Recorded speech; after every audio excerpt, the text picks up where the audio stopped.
Hey, what's going on, guys? I wanted to talk to you today about sharing your visions. I know sometimes something comes to you and it makes you so excited. Yeah, so you just want to share it with everybody. Anybody that'll listen, you want to share it with them. Or you think that what's come to you is going to bring you into prosperity, bring you into a better situation. And you having a good heart, you just want to share that with everybody, anybody that'll listen, anybody that'll make change for. Sometimes if you're a giving person, when you have a come up or when you have something good happen to you, you want others to share in that with you. And I'm just going to tell you what you're going to end up doing. And I've done it myself, guys, because I am that type of person.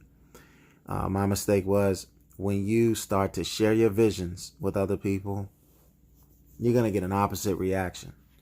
You're going to end up, which I don't think this is necessarily a bad thing, but you're going to end up pushing people away from you. And you're not going to understand it at first. You're going to be like, I gave you a terrific opportunity to do something, to build something with me, or to build something for yourself. And now you look at me like the enemy. And the real synopsis behind that is people are afraid in general of an opportunity. A lot of people that are crying about an opportunity and a lot of people that are crying about better for themselves, they're in that situation 9 times out of 10 because they're scared of opportunity, or they have a preconceived notion of what an opportunity is going to look like.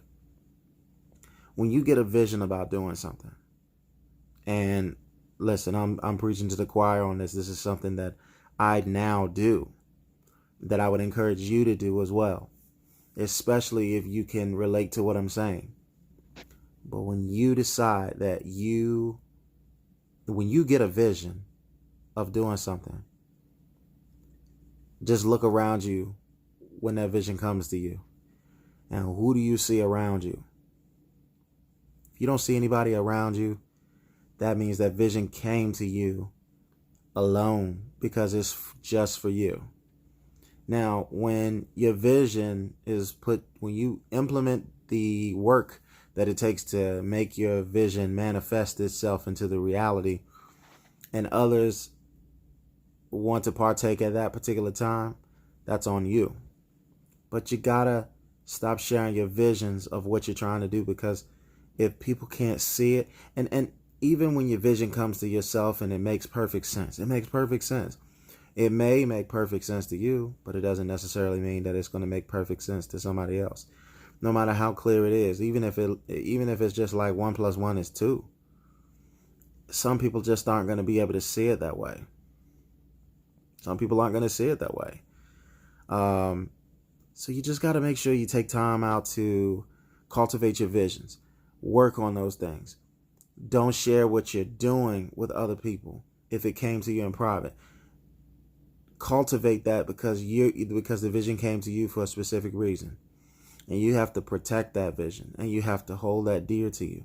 Because if you don't protect it and you don't hold it dear to you, then a lot of times what's going to happen is the snakes in the grass are going to come and eat it out. And you don't want that. That vision's for you. Sometimes your vision, when you're sharing it with other people, it loses its luster. You can't share your vision and your goals with everybody. And sometimes, and I know it's going to burn you sometimes, but sometimes you can't even share your visions with anyone, because no one is going to understand the intricacies of what it is that your vision entails. And it's a hard thing to explain. So just concentrate on putting your head down, doing what you got to do. Focus on your vision. Get it together. Press forward. Manifest coming into a reality. And then and only then, if your heart desires, you can show some love at that point. Okay?